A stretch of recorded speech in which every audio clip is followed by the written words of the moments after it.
Bonjour à tous, bonjour à toutes, bienvenue pour cette nouvelle vidéo. Aujourd'hui nous allons parler d'un jeu très rigolo où l'on fait voler des gobelins avec des catapultes pour essayer de récupérer le maximum de pièces ou de diamants. Et ce jeu il s'appelle Flying Goblin. C'est un jeu édité chez Yellow de Corentin Lebras-et-Rivière avec des illustrations de Thomas Larec pour 2 à 4 joueurs pour une durée de 30 minutes et pour 8 ans et plus.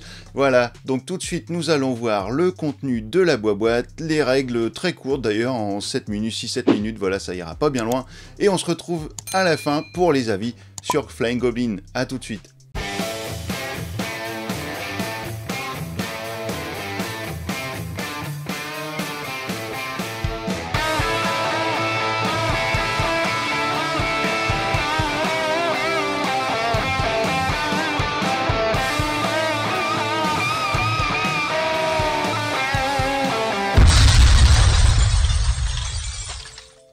Dans une boîte de Flying Goblin, vous allez trouver tout le décor qui sera déjà pré-monté. Vous n'aurez plus qu'à ajouter la tour et les toits. Vous trouverez des pièces d'or de valeur 2, des pièces de valeur 1, des diamants de valeur 1, des diamants de valeur 5, un roi et son balcon, des planches de recrutement. Chaque joueur recevra 5 gobelins, un capitaine, 2 pillards, un totem en 4 morceaux et une catapulte à sa couleur. Et enfin, une règle du jeu. Mais alors comment ça fonctionne Flying Goblin ?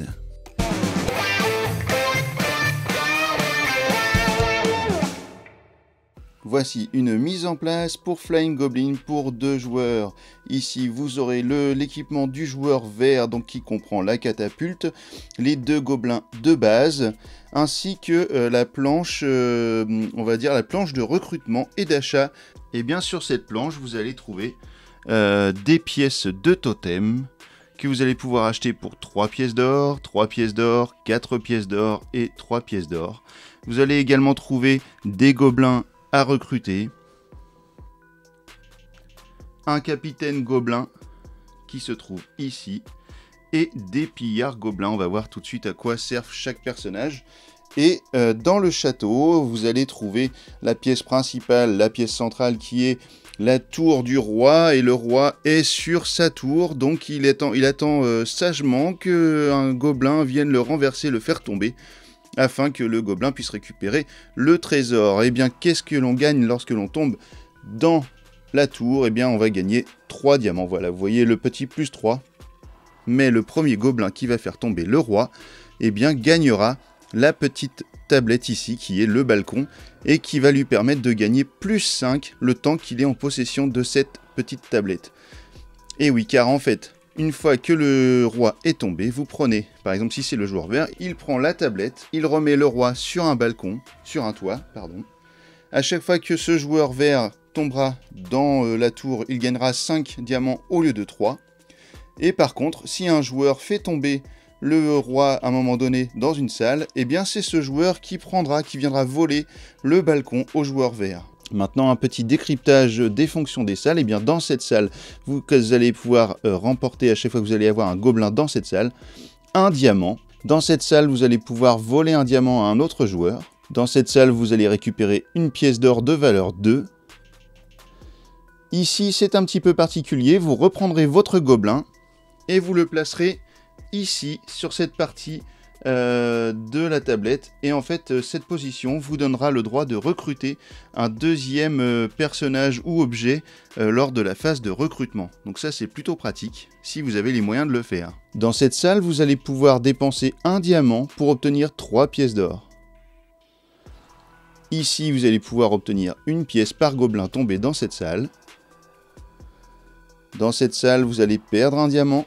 Ici, une chose plutôt astucieuse, vous allez pouvoir tourner la boîte, ce qui fait que, en fait, si vous commencez à construire votre totem sur un côté bien protégé de l'autre joueur, et bien à un moment donné, si le joueur tombe dans cette case, il pourra alors retourner, comme il le souhaite, la boîte. Ça, c'est quand même très pratique pour aller attaquer le totem, par exemple, ou faire tomber le roi afin d'obtenir le bonus des 5 points. Et enfin, le dernier type de pièce, eh bien c'est celle-ci qui va vous permettre d'échanger 2 pièces d'or contre 2 diamants. Ça, c'est vraiment très cool. Car oui, les diamants seront très utiles dans Flying Goblins, puisque ce sera une des conditions de victoire. Dans une partie à 2 joueurs, vous allez devoir remporter 20 diamants. Le premier joueur qui aura ces 20 diamants à la fin du tour, lors de la vérification des conditions de victoire, eh bien celui-ci gagnera la partie immédiatement. Dans une partie à 3 ou 4 joueurs, il faudra accumuler 25 diamants. Une autre condition de victoire dans Flying Goblins sera la construction du totem. Ici, vous avez 4 pièces de totem que vous allez devoir acheter pour un certain nombre de pièces d'or et construire sur un toit. Par exemple, si vous achetez cette pièce, eh bien vous allez la mettre par exemple ici, ou alors ici à l'abri de l'autre joueur. Un tour suivant, vous allez pouvoir acheter cette pièce, la mettre par-dessus, ensuite cette pièce, et à partir du moment où vous aurez installé la dernière pièce de votre totem, vous gagnerez immédiatement la partie. Si lors d'une phase de catapultage, votre totem venait à tomber, c'est-à-dire que par exemple 2 pièces tombaient comme ça suite à la collision avec un gobelin, et bien dans ce cas, vous reprendrez vos 2 morceaux de totem, vous en replacerez un morceau sur la base du totem, et vous reprendrez celui qui était le plus haut placé et le replacerez sur votre planche d'armée et vous devrez à ce moment-là le racheter. Lors de la phase de catapultage, vous allez devoir envoyer tous vos gobelins les uns après les autres dans le château afin de pouvoir récupérer des pièces d'or, des diamants ou faire des pièces spéciales. Comme je vous disais au début de la partie, vous n'avez que 2 gobelins accessibles, mais vous allez pouvoir en acheter dès que vous allez avoir quelques pièces d'or. Vous avez 3 gobelins standards qui sont accessibles ici. Vous avez un gobelin capitaine qui est ici. Alors la spécificité du capitaine, c'est que lorsque vous allez le catapulter, si vous tombez dans une pièce, eh bien vous allez appliquer 2 fois l'effet de la pièce. Donc nous avons également les gobelins pillards, donc eux c'est assez spécifique puisque vous devrez les placer sur un toit. Et à la fin de chaque tour, si votre gobelin pillard est encore sur le toit, eh bien il vous rapportera un diamant. Nous avons des diamants de 5 ici, qui sont disponibles afin de faire de la monnaie pour remettre des diamants de 1 dans les pièces. Donc lors de votre premier tour, vous allez pouvoir catapulter vos gobelins que vous avez à disposition, et chaque joueur va catapulter les gobelins en même temps. Tout le monde va catapulter ses gobelins simultanément, et vous avez une certaine zone de récupération de gobelins qui est définie par exemple ici, sur une diagonale ici, ce qui fait que lors de votre catapultage, si votre gobelin tape dans le mur et tombe dans votre zone, eh bien vous pourrez le récupérer pour le relancer. Si par contre votre gobelin vient sur ce côté ou sur le côté adverse, eh bien votre gobelin est perdu et ne vous rapportera rien du tout. Lorsqu'un joueur a terminé son catapultage de gobelins, c'est-à-dire que soit il les a perdus, soit ils sont arrivés dans une pièce du château, eh bien celui-ci devra crier « J'ai terminé » et à ce moment, le joueur adverse devra faire son dernier catapultage. Lorsque vous aurez terminé la phase de catapultage et la phase de pillage, vous arriverez à la phase de conditions de fin de partie. À ce moment, vous allez vérifier si un joueur a rempli les conditions de fin de partie que sont le totem ou les 20 diamants lorsque l'on joue à 2.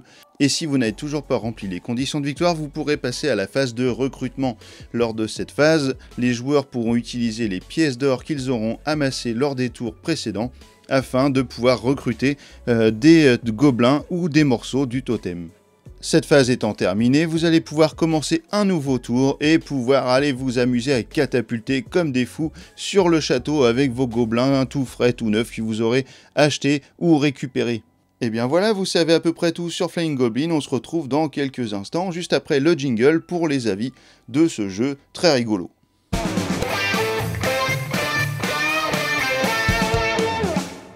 Et bien voilà, on se retrouve après les règles de Flying Goblins. Vous avez vu qu'il n'y avait rien de compliqué et c'est un jeu qui est très rapide à apprendre et à jouer. Donc vous allez faire des parties qui sont relativement courtes, hein, quand c'est annoncé, je sais plus c'est annoncé, voilà 30 minutes, franchement on est bien dedans, dans les 30 minutes il n'y a pas de souci. Parfois même ça ira beaucoup plus vite, suivant l'adresse au lancer, au catapultage de gobelins que vous allez avoir, et c'est vraiment un grand moment de joie ce jeu, voilà, on rigole bien, on s'amuse bien. C'est un vrai moment de bonheur, et puis le jeu est très bien, la boîte est très bien conçu car en fait, dès qu'on ouvre le jeu, tout est monté dedans, on a juste à rajouter la petite tour au-dessus, et avec le roi sur son balcon, et voilà, on peut catapulter direct des gobelins dans le jeu. Donc la mise en place est très rapide, le jeu est très bien pensé, la boîte est super jolie, super rigolote. Sur le contour de la boîte, vous avez pas vu, mais on a des gobelins en fait qui sont écrasés sur le mur comme ça, qui sont figés dans le mur parce qu'ils se sont éclatés dessus, donc c'est très rigolo. Voilà. Ma fille adore, on a passé des super moments, on avait découvert le jeu entre adultes dans un bar-jeu et on avait bien rigolé dès le début, donc voilà, ça marche à tous les âges. C'est un jeu très sympa qui vaut pas très cher en plus, je crois, dans une 30aine d'euros. Donc allez-y franchement, si vous voulez passer un bon moment avec vos enfants ou avec des adultes avant un gros jeu, par exemple dans une soirée jeu, on mange un bout de pizza, on fait un petit Flying Goblins avant d'attaquer un gros truc un peu lourd, voilà, histoire de se mettre dans l'ambiance, et bah ça va être une soirée réussie. Et bah voilà, Flying Goblin, tu joues ou quoi ?